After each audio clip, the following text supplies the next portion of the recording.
to come here. I've been coming to this breakfast since I was 8 years old. I'm going to be 73 next week, in a couple of weeks. So I've been coming here for 65 years. I'm Jay Beavis. I came to the first hunting breakfast in 1980. I was 5 years old. There's a rule that we had that you had to be 5 to come.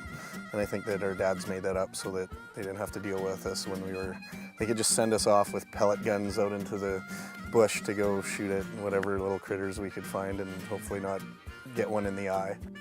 This is 2011, October the 1st, and this is my 50th year at the Beavis Breakfast.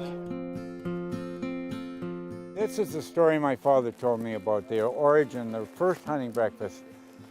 In 1946, it had been a really long and difficult harvest. And it's a different era of farming. There was smaller equipment. It was a long period of time, several weeks or even months of harvesting. He decided that he would give the cook a break and bring everybody, the hired man down here and a couple of cases of beer, and they would have a good time. And I'm about a foot high at that time, or maybe 2 feet. And that was the first one. When they were here, a few neighbors heard about it, and they came, and a couple of neighbors had 2 American hunters from Minnesota up hunting ducks on a vacation basis, and they came to the hunting breakfast, this first breakfast, and thought it was just terrific. And I don't think anybody had ever planned anything to do it again, but a year later, the 2 Americans came back to hunt here, and they went to my father and said, when are we having the hunting breakfast again? We got to have that again. That was just the greatest thing that ever happened. And so they said, okay, let's pick a date, and they picked a date, and they had it, and it's gone on every year since then.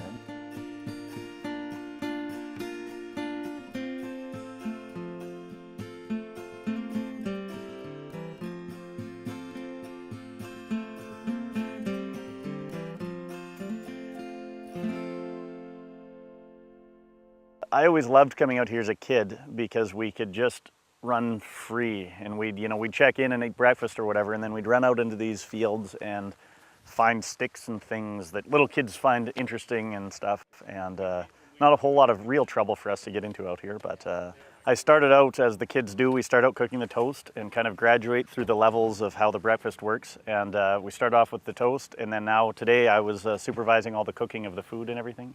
So it's great that we have my cousin Chris's kids out helping with us. That's the 4th generation of Beavises that come here, and the rest of us don't have kids yet, but when we do, then they'll be out and these guys will show them how to do the toast, and the whole tradition continues, hopefully. It's one of those things that as the generations have changed doing it, everyone kind of says, well, is it worth it? There's many people coming. Should we keep doing this? It's a lot of work. And I strongly believe that we need to keep this going for at least till we hit 100, then we can talk about it again.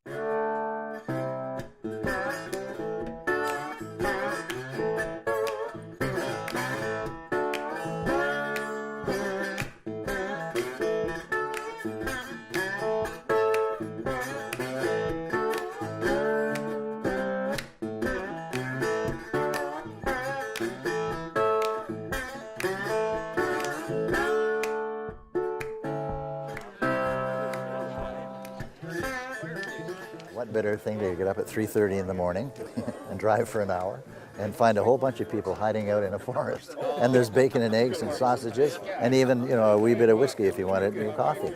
And for the boys, we're all good friends, and now their sons are running it, and their sons, I think, are going to take over too. So it's something once you attend you don't want to miss. It's a lot of fun. We see people here that we only see once a year.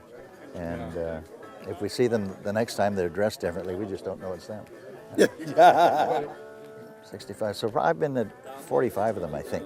I came with Barry back in the 60s. We lived in the same apartment block and never stopped. And now they're in the, 3rd generation running the breakfast. This has been the warmest, I think, that it's ever been. I think so, yeah. Wouldn't you think? Somebody said 97 it was really warm, but I don't believe that. No. They were drinking. No. They were drinking at the time. They were, yeah. Isn't that the plan? No. No, I don't think so. Oh, it's a great tradition, and it's something we really do want to be a part of, and we're happy to come every year. Well, my name's Clay, and I've been coming here since 1980. So I've missed a few breakfasts, but caught more than I've missed. And I started off hunting geese with the Beavis brothers, probably like everybody that's been here. At one time has been in a pit digger or in a blind with Bob or Barry or Dale. I think he said it's been 65 years this has been going on, pretty impressive. And nice to pass it on to the next generation to keep up the legacy. I think Ford Beavis would be proud of all of them.